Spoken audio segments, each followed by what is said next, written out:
Hi Chitku పిల్లలు, welcome to చిట్టి కథలు.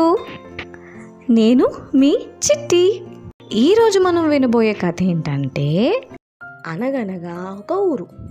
ఆ ఊరిలో ఒక బాబు ఉండేవాడు. ఆ బాబు పేరు బిట్టు. బిట్టుకి ఒక క్యూట్ చిట్టి బ్యాగ్ ఉండేది. బిట్టు ఫస్ట్ డే స్కూల్కి వెళ్ళేప్పుడు ఎంత ఎక్సైటింగ్గా ఉన్నాడో, ఆ బ్యాగ్ కూడా చాలా ఎక్సైటింగ్గా ఉంది.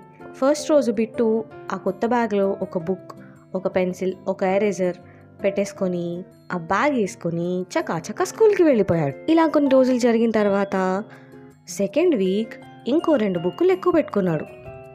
అయినా ఆనందంగానే ఆ బ్యాగ్ వేసుకొని స్కూల్కి చకా వెళ్ళిపోయాడు. కొన్ని రోజులకి హాఫ్ డే స్కూల్స్ అయిపోయి లంచ్ తీసుకెళ్లాల్సి వచ్చింది. ఆ బ్యాగ్లో చాలా జిప్స్ ఉండడంతో లంచ్ బాక్స్ కూడా అవే జిప్లో పెట్టుకొని వెళ్ళేవాడు. ఇంకొన్ని రోజులకి ఇంకొన్ని బుక్స్ ఎక్కువయ్యాయి. ఆ బ్యాగ్ మెల్లిగా బరువుగా ఫీల్ అవ్వటం స్టార్ట్ అయింది. బ్యాగ్ కదా పాపం, ఎవరికి చెప్పుకోలేకపోయింది. బిట్టు కూడా బరువు మోస్తూనే ఉన్నాడనుకో.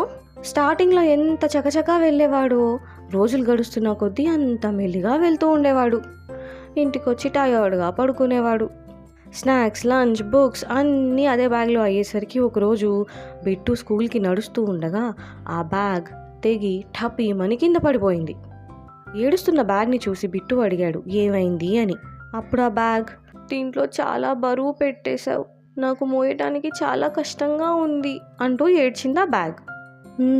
నిజమే, మొదట్లో అంతా బాగుండేది, తర్వాత నాకు కూడా ఇబ్బందిగానే ఉండింది అని ఆ బ్యాగ్లో అవసరమైనవి మాత్రమే పెట్టుకొని అనవసరమైనవి అన్నీ తీసేసి అప్పుడు మళ్ళీ ఎప్పట్లాగే హ్యాపీగా బ్యాగ్ వేసుకొని చకచకా స్కూల్కి వెళ్ళాడు బిట్టు. ఈ స్టోరీని బట్టి మనకు ఏమర్థమైంది? ఈ బిట్టు బ్యాగ్ లాంటివే. మన బ్రెయిన్, మన పొట్ట, లంగ్స్, ఇంకా బాడీలో పార్ట్స్ అన్నీ. వాటిని మంచి ఆలోచనలతో, మంచి ఫుడ్తో నింపితే అవి కూడా బాగుంటాయి. లేదు అంటే ఏదో ఒక రోజు ఈ బ్యాగ్ లాగా పాడైపోతాయి. ఇప్పుడు బ్యాగ్ బరువెక్కగానే బిట్టు ఎలా అయితే అలసిపోయి పడుకున్నాడో, బాడీలో పార్ట్స్ పాడైపోతూ ఉంటే మనకు కూడా అలాగే జ్వరాలు, జలుబులు వస్తూ ఉంటాయి. అందుకే మన ఆలోచనలు, మనం తినే తిండి అన్నీ మంచివైతే అన్నీ బాగుంటాయి. అర్థమైందా? ఇది ఇవాల్టి చిట్టి కథ. మరో మంచి కథతో మళ్ళీ కలుద్దాం.